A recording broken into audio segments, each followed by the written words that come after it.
E aí pessoal, estamos trazendo aqui mais um vídeo sobre essa máquina, o Lenovo Gaming 3, no nosso caso aqui com o Ryzen 7 5800H, GTX 1650. Temos já outros vídeos aí no canal de upgrade de memória, de upgrade de NVMe, de SSD, testes também em jogos, testes de performance. E nesse vídeo, baseado nas maiores dúvidas que vocês deixaram aí nos comentários, que nós vamos sempre respondendo lá, nós vamos trazer ela aqui em forma de vídeo para responder aí as maiores dúvidas que temos sobre a máquina. Já vou deixar um spoiler aí do próximo vídeo, já vai estar chegando aqui no canal um Lenovo dessa mesma forma, mas o Game 3i, com o Intel i5 11300H, e aí nós vamos poder fazer uma comparação então das diferenças de desempenho, né, do Ryzen 7 5800H com o i5 11300H. E no mais é a mesma máquina, só troca mesmo aí o processador, claro, o socket da placa-mãe, enfim, mas a memória, placa de vídeo, enfim, é o mesmo hardware, até mesmo o próprio notebook em si é o mesmo, com essa diferença. Então se não é inscrito, se inscreva aí no canal para não perder essa novidade que nós vamos trazer em breve.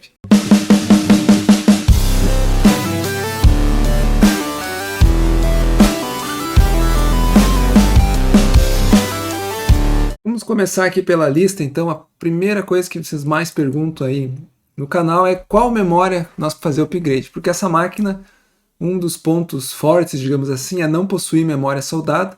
Então até estou com os comparativos de modelo aqui, que depois nós vamos dar mais uma olhadinha. Entrei no manual aqui da Lenovo também, mas o manual ele não especifica muito bem. Então eu vim recorrer aqui ao que notebook comprar, até para nós ter um guia referenciado. Esse site geralmente traz muito bem as informações. E aquilo que nós encontramos nas páginas de venda, né, que eu já testei aqui no canal, é o que está escrito aqui, né? Então nós não temos memória soldada, até por ser uma máquina game, geralmente essa prática não é adotada. Então ela vem com um pente de 8 GB, DDR4, 3200 MHz. A que veio no meu modelo aqui, tem no vídeo que eu mostro aqui, é uma memória da DATA, 3200 MHz, que eu substituí por dois pentes de 16 GB cada um. Por quê? Porque ele traz para nós aqui que o máximo que ela aceita é 32. Então nós podemos retirar a memória de 8, colocar dois pentes de 16. Ou adicionar mais um de 8, ficando com 16 GB de memória, você já vai ter aí um desempenho melhor em games, faz o Dual Channel, desempenho também para outras tarefas, a não ser que você precise realmente mais memória. O detalhe aqui é que o Ryzen 7 5800H, que é o processador da nossa máquina, é um processador muito bom, 8 núcleos, 16 threads, nós já fizemos vários testes aí. Ele trabalha até com 64 GB de RAM, então ele suportaria mais. Mas a nossa desconfiança, inclusive eu conferi alguns fóruns, é que a própria Lenovo pode ter colocado algum bloqueio aqui, ou a placa-mãe não suportar nós colocarmos 64 GB de memória RAM, ou seja, colocar dois pentes de 32. Então já foi também me questionado se daria para colocar mais. Eu fiquei curioso aqui, mas eu acho arriscado comprar um pente ou dois, teria que ser um para testar, de 32 GB apenas para testar se ele aceita um slot, se aceitaria dois, né, para fechar 64, e de repente não funcionar, porque às vezes pode ter um bloqueio, pode ser que a placa-mãe não suporte, porque o Ryzen suportaria. Inclusive nos fóruns aí, não encontrei ninguém que tenha feito esse tipo de teste, então achei arriscado aqui, e seguiu, né, o que está aqui, o que está no manual da própria Lenovo, né, que é dois pentes de 16 GB em cada slot no máximo. Aqui no vídeo eu estou deixando todos aí nos cards e também na descrição. Quando nós fizemos a atualização, a gente percebe aqui que vem a memória data que eu comentei, né, de 8 GB, 13200, né, nesse modelo. Alguns modelos já estão vindo com 16, então já vem com dois pentes de 8 GB. E aí a gente vai retirar um, né, e colocar os outros dois de 16. Então o procedimento ele é simples, porém tem que ter muito cuidado aqui, porque é uma plaquinha metálica que vem aqui em cima. E aí você tem que cuidar para não encostar, se possível não encostar em nada de componente, porque dependendo pode acontecer problema, pode até danificar alguma coisa, algum capacitor, enfim. Então também tem relatos do pessoal aí que teve problema dependendo da forma que faz a troca. Muitas vezes é até interessante você desconectar, né, a bateria, esperar um pouquinho, deixar ele bem sem energia, né, desenergizar todo ele, e aí depois fazer a operação. Mas o procedimento de memória, né, para upgrade de memória, a princípio, né, tem os dois encaixes ali, como nós estamos vendo no vídeo, eu explico lá mais em detalhes. E aí você retira a memória, e aí eu troquei no caso aqui por uma Kingston Fury, 3200 MHz também, que é o que a máquina aceita, 16 GB cada pente. Então ao ligar a máquina ele já reconheceu, já faz o Dual Channel tudo certinho. Eu vou já abrir aqui alguns exemplos dessa memória que nós compramos, mas é para nós sabermos então das dúvidas sobre memórias, né, qual que o Lenovo aceita. Então ela aceita até 2 pentes de 16 GB, 3.200 MHz. Ou você pode adicionar mais um de 8 GB, também, se possível, né, idealizado para que seja 3.200, porque daí fecha com o pente que vem da data, você fecha o Dual Channel ali nessa frequência máxima que ela trabalha. O modelo que eu comprei foi esse aqui, então não necessariamente precisa ser esse modelo, mas você pode seguir aí a especificação de 3.200 MHz, DDR4. Essa aqui é com CL20, a data que vem nela é uma memória CL22, né, mas você pode aí fechar o par também. Então você pode estar pegando aí uma Fury Impact de 8 para adicionar, ou, né, 2 de 16 para fazer o Dual Channel com 32, ou alguma outra marca de sua preferência. Aí tem vários modelos. No AliExpress também tem vários outros modelos, embora agora está um pouquinho mais caro importar. Mas é essa a memória que você vai buscar aí para colocar no seu Lenovo. A segunda coisa mais pedida que nós temos aí, até junto com a memória, é o que ele suporta de NVMe ou SSD. Então também tem mais aí, tem 2 ou 3 vídeos aí no canal que a gente explora esse assunto. Mas vamos dar uma olhadinha aqui, né? Nós vimos que ele vem com o SSD de 256, esse modelo. Algumas outras variantes já estão vindo com 512. É o NVMe geração 3, né? X4, que é o que ele aceita aqui, geração 3. Então ele tem o slot 1, 256 que vem, e ele tem outro M2 vazio. Então é uma boa opção de upgrade, porque a máquina vem, né, com 2 espaços NVMe. Como é que funciona? O slot 1 é esse aqui, e esse slot 1 ele aceita um NVMe ou 2242, que é esse aqui que está aqui, que ele vem aqui no slot 1, ou um 2280, que aí ele preenche o tamanho até aqui, né? Você tira o parafuso daqui, coloca para cá, coloca um 2280. Nesse momento na máquina eu estou usando um NVMe 2242, que é o slot M2.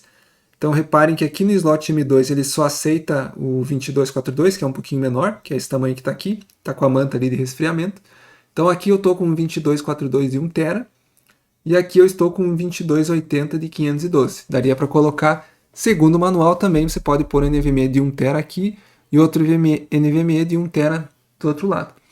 Esse é o que está escrito no manual e aceito pela Lenovo, embora vocês perguntam bastante se dá para colocar NVMe de 2 TB em cada lado, né, ficando com 4 TB na máquina. O manual fala em 1, mas também fala que foi o que a Lenovo validou e testou.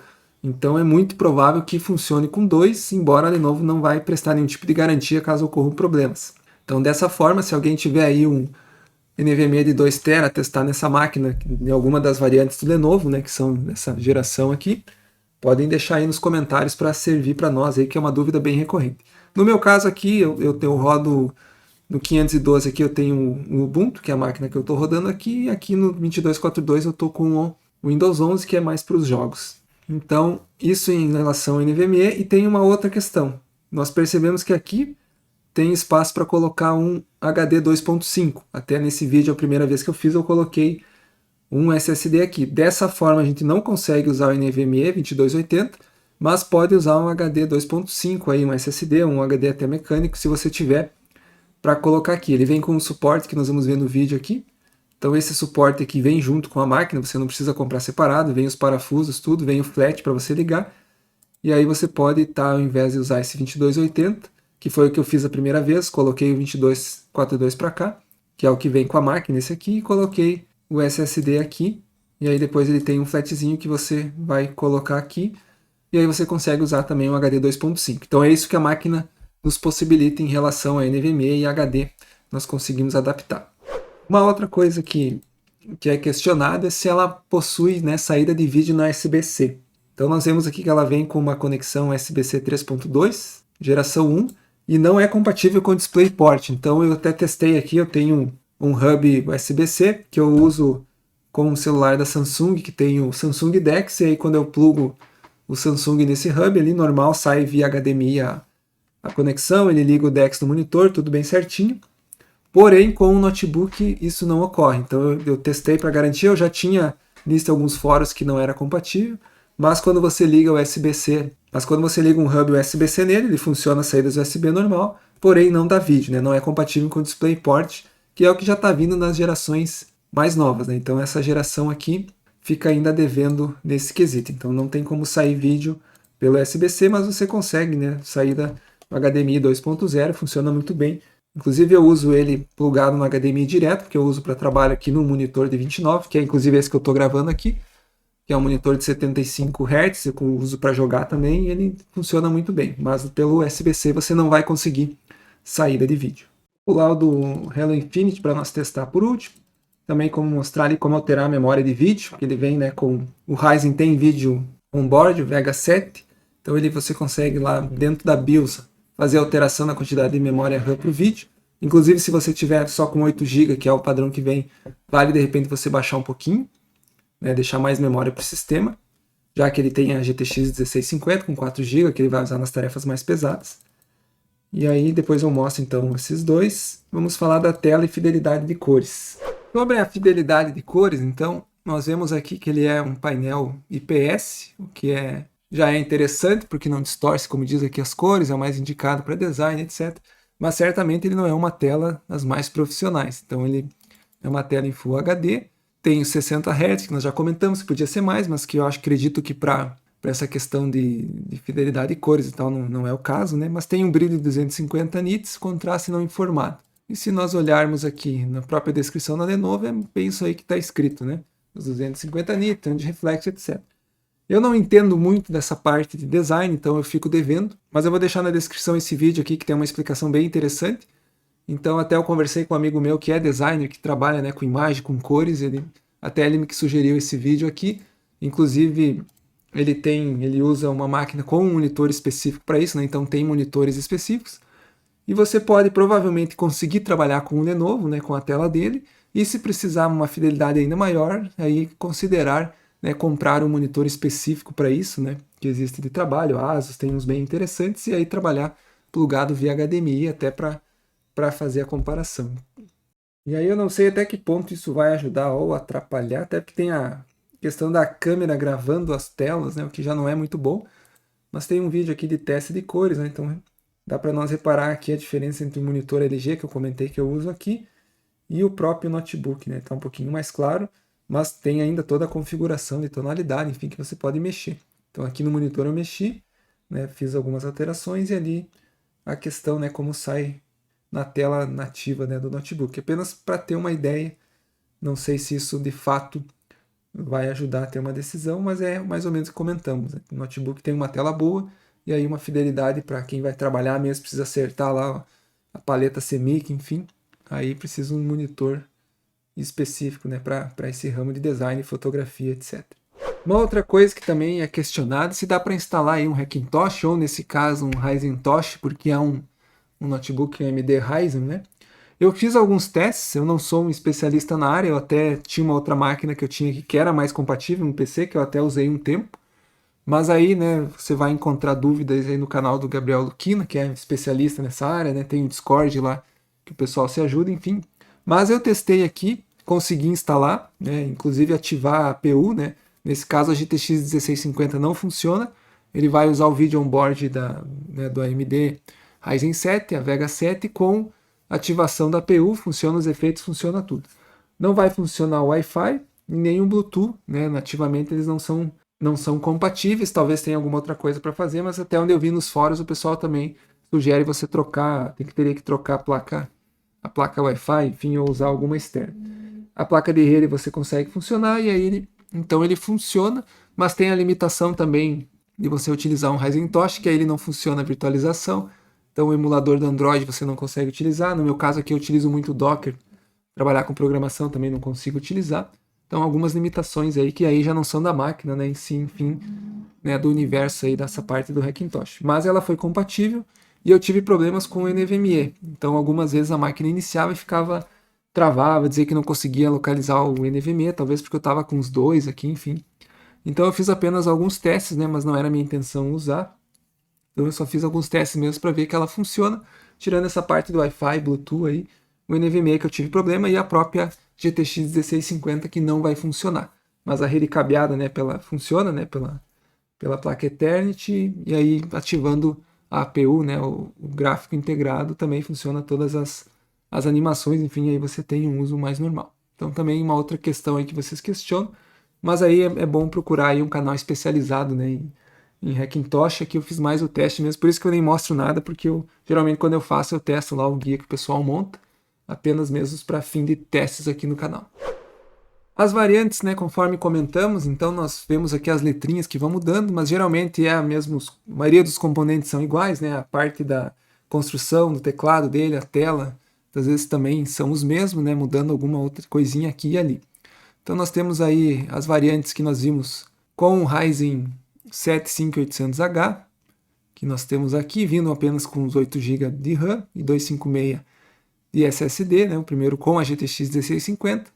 Aí nós vemos já uma outra variante que também vem com a GTX 1650, também com o Ryzen, né, mas já está vindo com 512 num NVMe 2280 e já com um Dual Channel aí com dois pentes de 8 GB, né, fechando 16, que você a princípio não precisa nem mexer de início.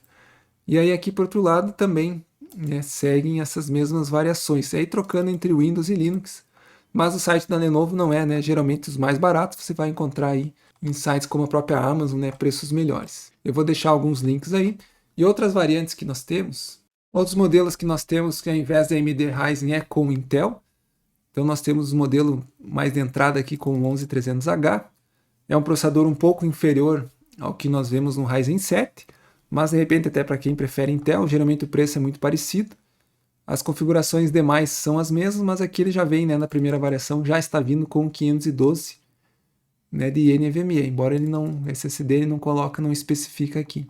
As demais configurações aqui são as mesmas, e aí também nós vamos tendo variações entre Linux e Windows. Depois nós já temos variações com Core i7, 11, também 11ª geração.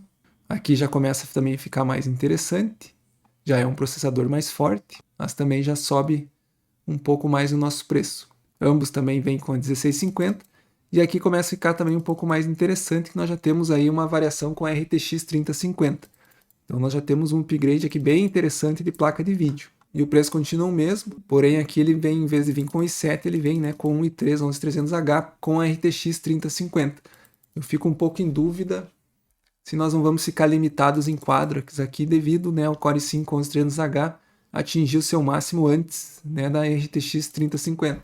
O que é ao contrário quando nós falamos, por exemplo, na 1650 para essa máquina aqui no i7, né? Então o i7 vai ficar sobrando lá, poderia ter muito mais quadro, mas vai atingir o limite, né, da 1650. A gente vê isso com o Ryzen 7 nos testes que nós fizemos. O Ryzen 7 5800H sempre sobrando, né, e a GTX 1650 trabalhando na sua capacidade máxima em jogos mais pesados, como Red Dead Redemption, por exemplo.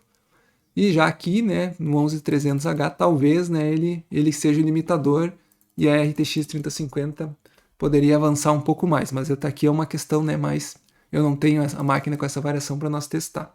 E aqui nós seguimos outras variações que ainda continuam, né, com a RTX 3050, e eu queria ver uma variação aqui com o i7, só que aí o preço, né, já vai quase para casa dos 6, né, 5.600. Mas um i7 com a 3050, então já fica aqui uma relação bem interessante. O ponto fraco aqui é a fonte, porque esse carregador aqui de 135, ele vai acabar limitando a RTX 3050 e provavelmente o Intel Core i7. Então ela poderia entregar um pouco mais de quadros, mas ele vai limitar por energia o uso da placa de vídeo e conseguinte também a questão do processador.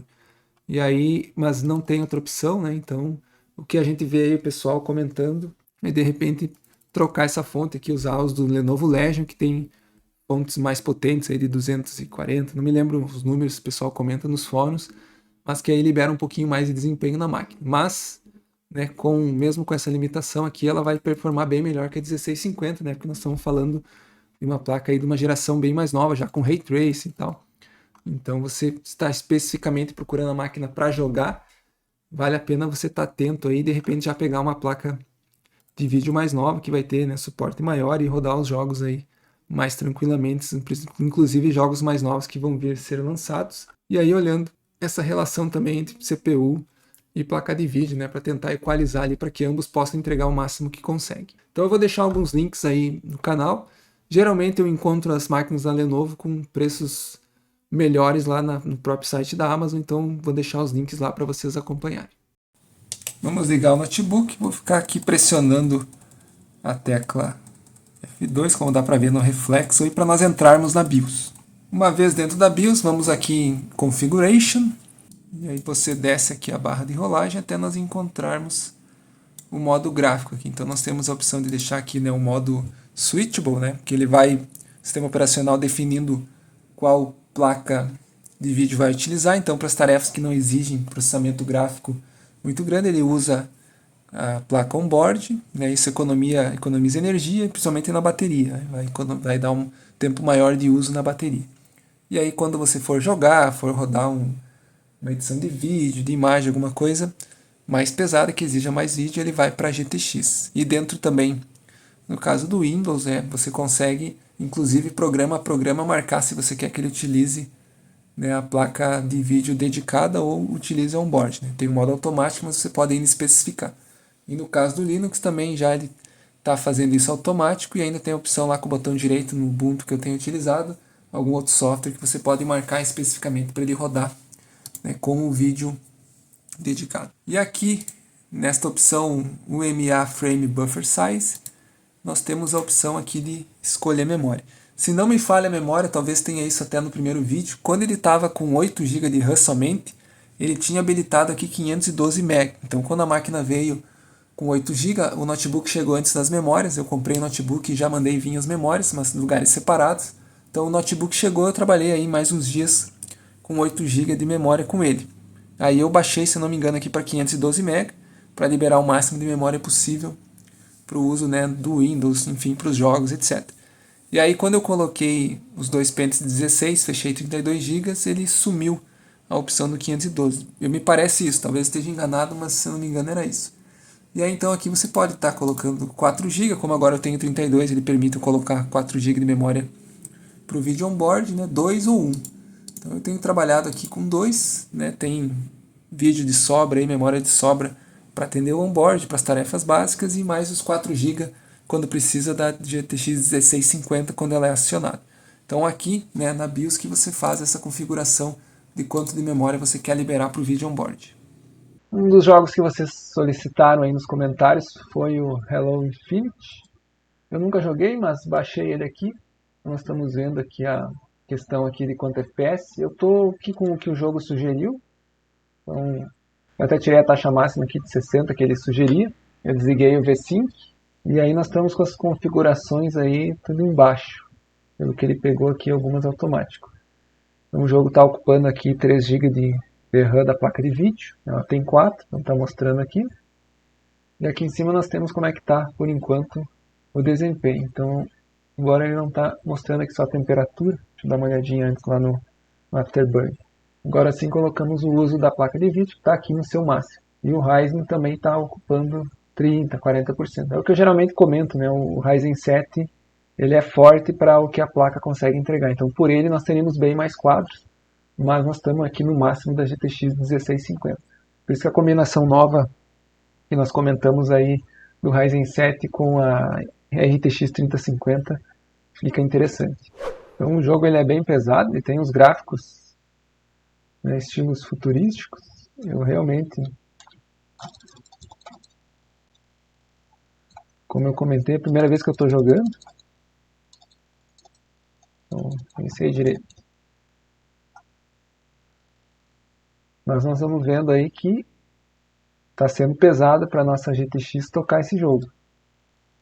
Então nós estamos aí com 40 frames na média. Vou circular um pouco aqui pelo cenário.